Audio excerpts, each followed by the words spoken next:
So let's make a new setup, and this is quite an interesting case because here we have a lot of dental implants on the upper jaw, so that we're limited in the movements of the upper teeth. We're not able to move them, but we need to fix this crowding without expansion. So it's obviously that if we just procline the teeth to the lingual direction, we've got a big insufficiency of space, so that we cannot do that much IPR. And the doctor asked us to extract the incisor, so let's do that and try to close the space. The problem is that aligners tilt the teeth, do not translate them, but here we'll try to make the translational movements as more as we can, and in case if they don't happen, we'll prescribe some auxiliaries, some chains and hooks. So let's start. In general, I used to use the tipping movements, setting the center of rotation in the middle of the root, but here we'll try to translate the teeth. They will tip, but we don't know for what degree, so that we'll try to make the bodily movements as more as we can. So here we prescribe more than 1 millimeter, here is the same, and I think we can make it in one layer.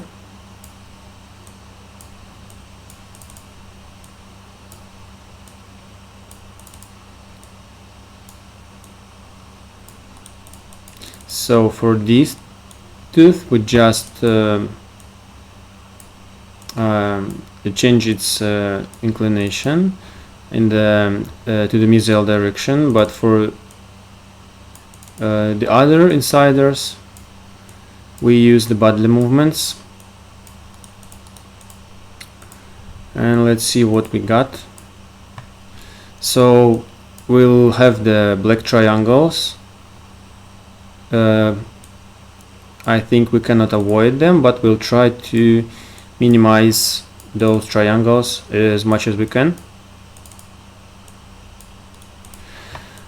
So let's compare the initial position of the teeth and the final one.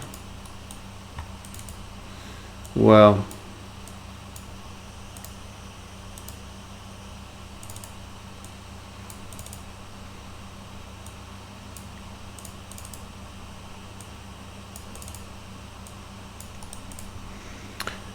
and let's put the attachments. For cases like this, I'm used to use the rectangular attachments, number 2 in Maestro, with some additional torque, 1 millimeter thickness.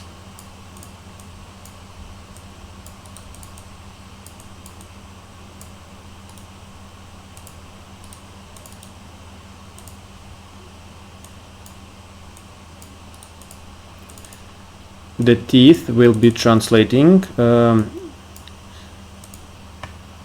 only at the time when attachments are matched with the aligners, and once we lose the perfect fit, we should remove the attachments.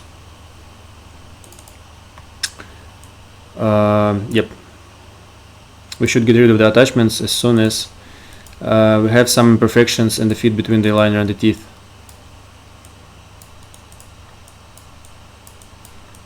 Okay, +5. Well, I think we'll put some more attachments for retention. Let's put them on a couple of teeth.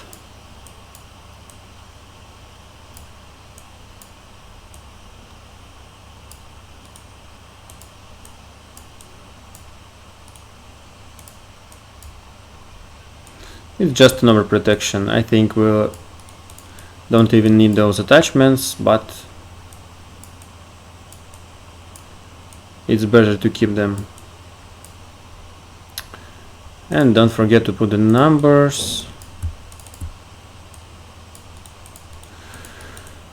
Well, so that was the first layer, and for the layer 2 we'll go to the let's see, it asks me to do something at on the upper arch. Okay, we're not going to bring the I see. Now let's go to the change local origo stage and change those axes, the center of rotation of the central incisors.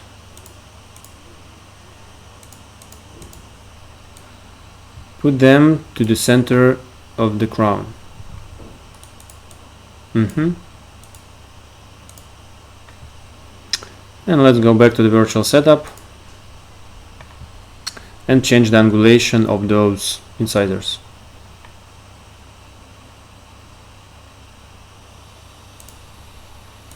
So we remove the attachments at the layer 2, improve the angulation. So it's going to be done with some hooks and elastic chains between them. We'll mark the places where the hooks should be placed.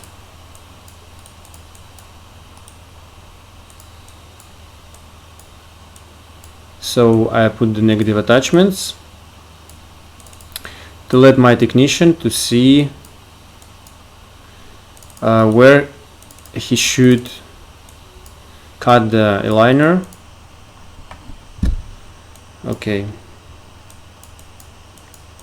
I'm not going to do something else. Maybe, just maybe, to add some more lingual movements to overcorrect it. And let's try to set the quantity of the models. I would go very slowly, so I'll go down to 0.15, so that it's going to be 12 aligners at the layer 1, and I'll make 1 or 2 liners for layer 2. I guess it should be 2, in case if the first one is broken.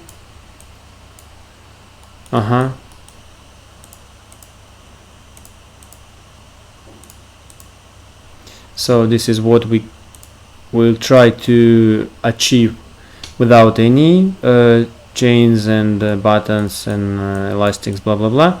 And this is what it's possible to achieve with some additional elements. Well, let's turn on the animation.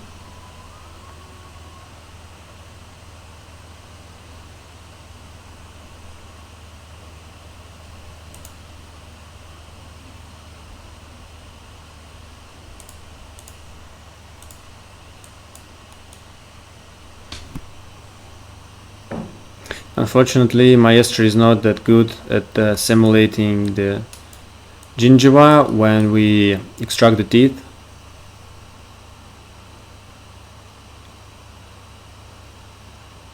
Okay, so we're moving very slowly,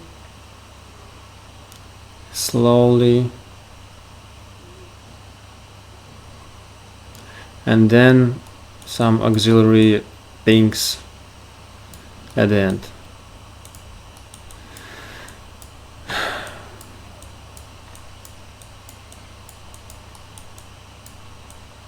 Okay, I'll show you the result in half of a year.